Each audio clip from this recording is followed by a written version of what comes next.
Victims both dead and alive still being pulled from the wreckage of the Bangladesh building where 8 stories came crashing down on 3,000 people. Bank staff working in the building were told not to come to work after cracks appeared in the doomed complex, but garment factories told their employees that all was okay. Let's talk now with Gerald Celente, publisher of TrendsJournal, who is really to blame for the 300 deaths and thousands injured. Thank you very much for joining us here on RT, Mr. Celente. So this 8-story building seen disintegrating before people's eyes on Tuesday, yet 5 clothing factories told their workers there was no danger. So how did it come to this? I mean, there were apparently cracks being seen in the building just the previous day.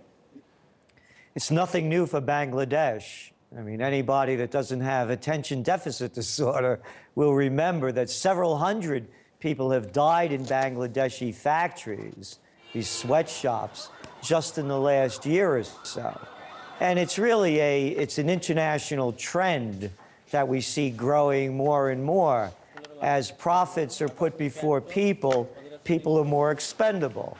So it's just a lot of talk, what you hear from these companies in the West, for example, that say they watch the standards of what are going on in these sweat factories around the world.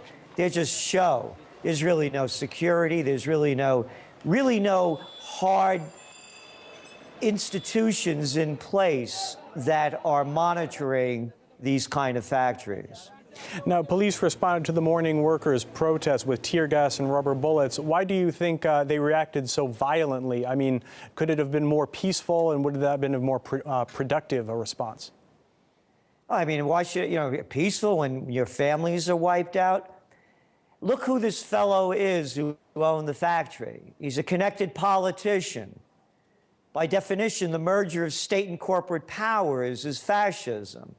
So in a fascist society, there's no toleration for people to rise up against those that are in power.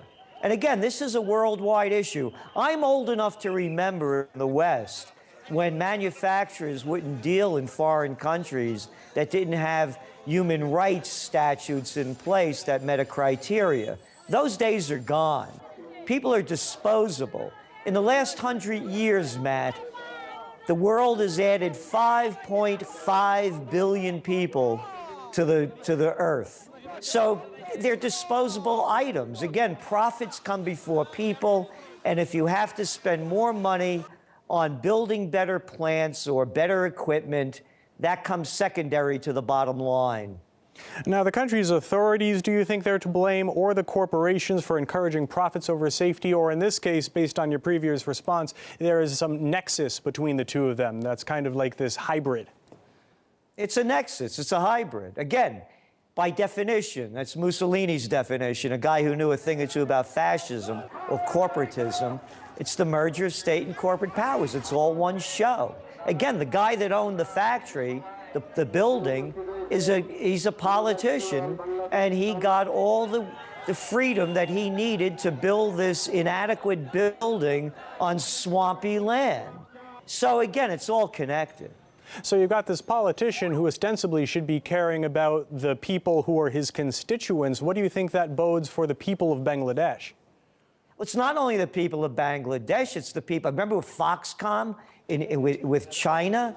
Remember, look what's going on in Vietnam? Look what's happening in Indonesia? All right, we have to end it there. Gerald Celente from TrendsJournal, thanks very much for your time. Thank you.